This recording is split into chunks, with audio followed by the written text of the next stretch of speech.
Good afternoon, ladies and gentlemen. Obviously, sorry if I'm a bit loud. Big thank you to everyone that turned up today. Absolutely amazing turnout. Well done, Arundel. Well done, our visitors. I'd also like to welcome, at very short notice, our Grace. Duke of Norfolk has agreed to come out and do the presentation for us, literally at 2 days' notice. So I'd like a big thank you for him, please. There ain't many people can call someone out that quick. Right, so we're looking at a great day, guys. Hopefully, fingers crossed. We're going to do a presentation now with a minute's silence, obviously, to remember all our fallen heroes, the guys and that didn't come back. It's very important because obviously any of our soldiers, any of our troops would say, we come back, we were fortunate, the lucky ones unfortunately were left behind. So it's very important that we remember that today. We are a country that are slowly but surely losing our identity, and unfortunately, you know, it's part of around the world. It's important with events like this that we all come together, and this just shows the world that we're a country with a huge heart, and we do care about everyone all around the world.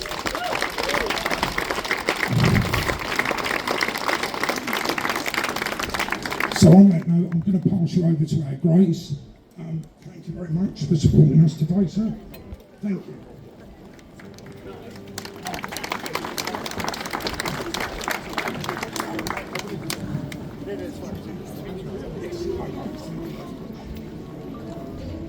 Well, thank you very much, Tommy.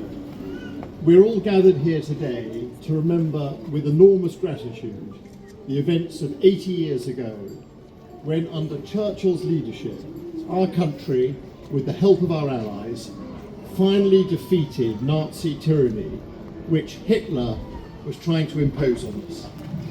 When VE Day finally arrived, there must have been one hell of a party.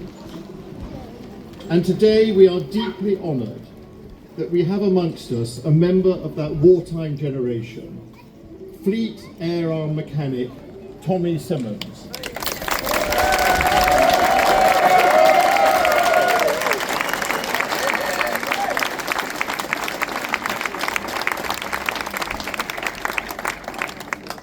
Tommy, in 1943, was stationed just down the road from here at the bomber base at Ford.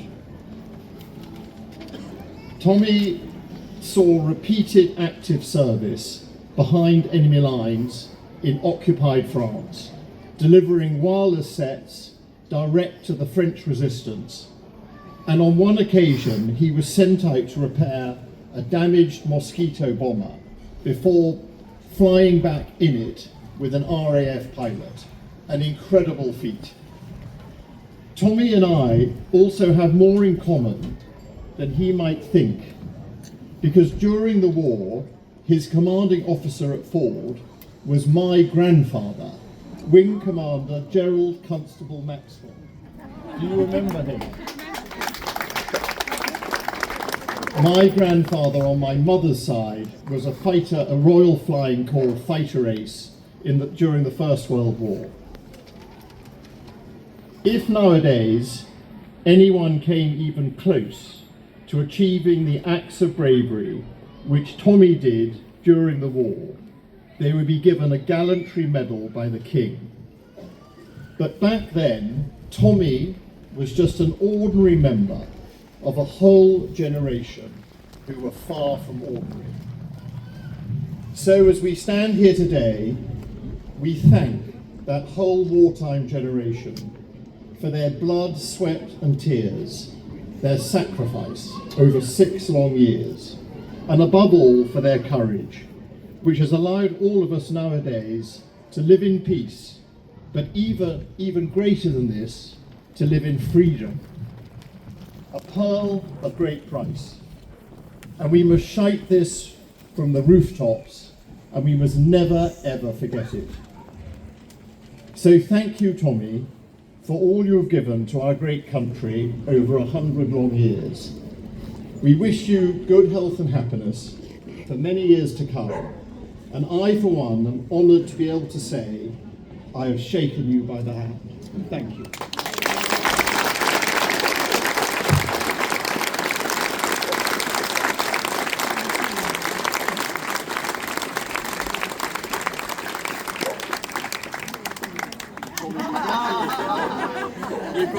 How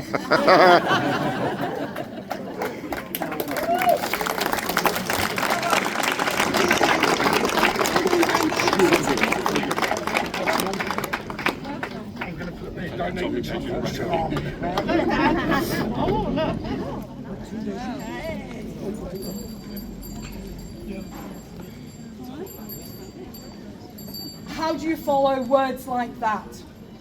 So, as Deputy Mayor of Arundel and Town Crier, all I can say is we can only begin to imagine what you went through at the tender age of 17. And that's the thing, they were only teenagers when they went out there. They went out as boys and came back as men. So from myself and everyone here, we thank you for your service, Tommy. Thank you very much.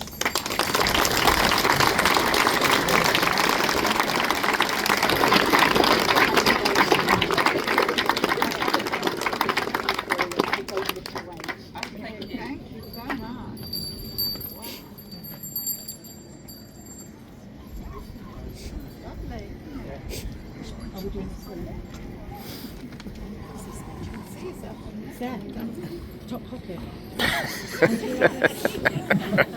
It's been a long morning, trust me. Okay, ladies and gentlemen, once again, thank you to our Duke, and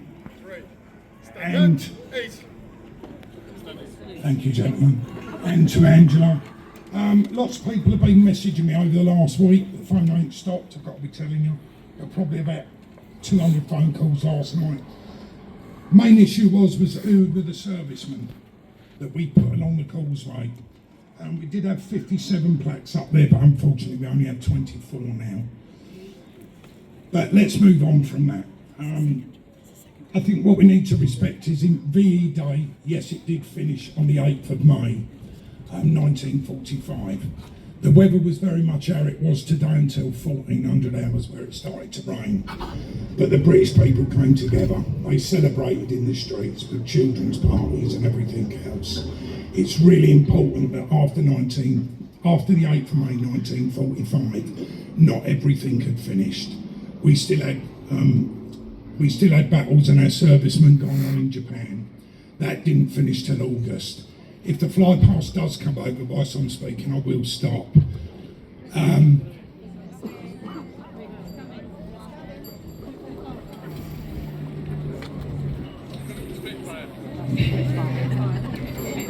Right, so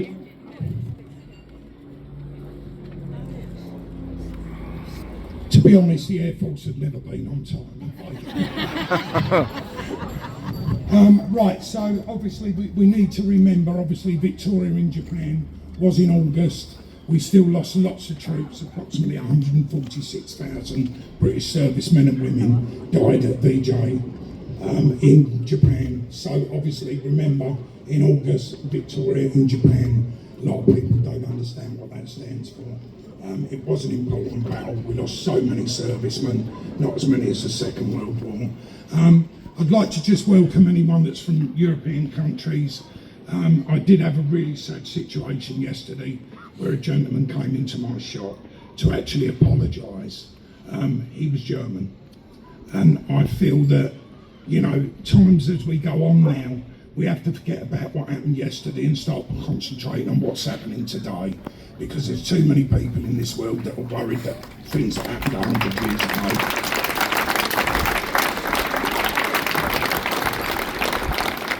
You know, it's time we come together as a nation. We prove that we do have a good heart. And in 1945, we relied on the Allies, we relied on the French resistance. Tommy quite plainly tell you that, i.e. dropping radio sets off over there. You know, an important role. I'd like to just go through the list of the servicemen because it is about Arundel.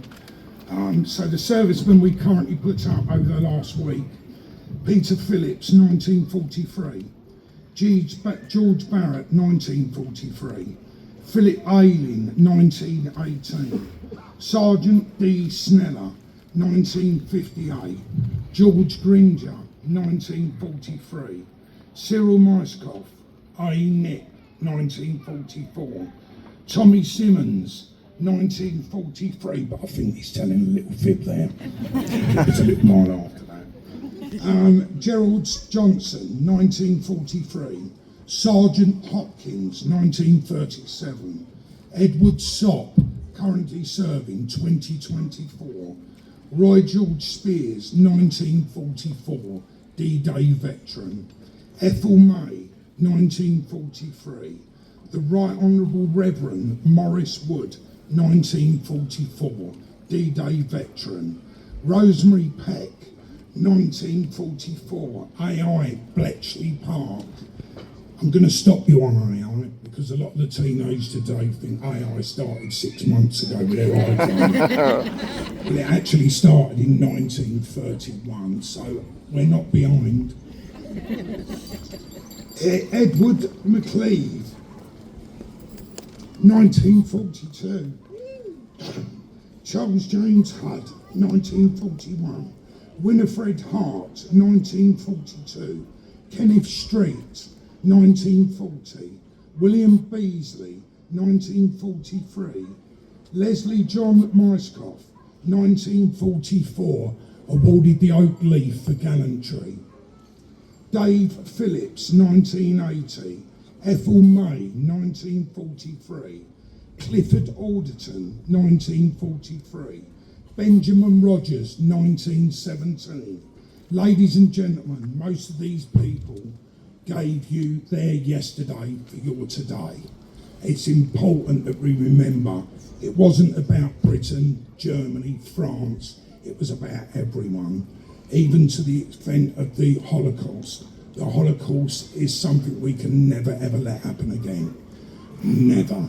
We need to represent everything that's happening now, and we need, more importantly, to remember you're British. Be proud of it. Thank you very much.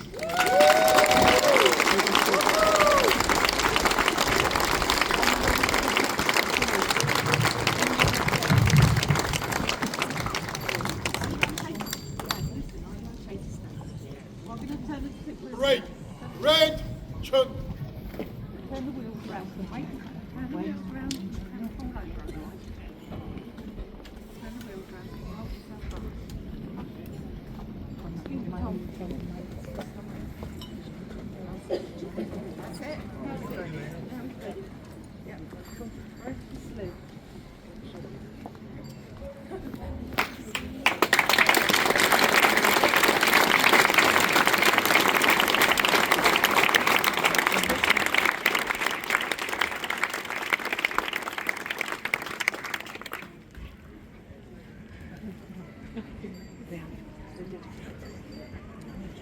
We will now have a minute's silence.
And in the words of Winston Churchill, advance Britannia, long live the cause of freedom, long live the King, God save the King.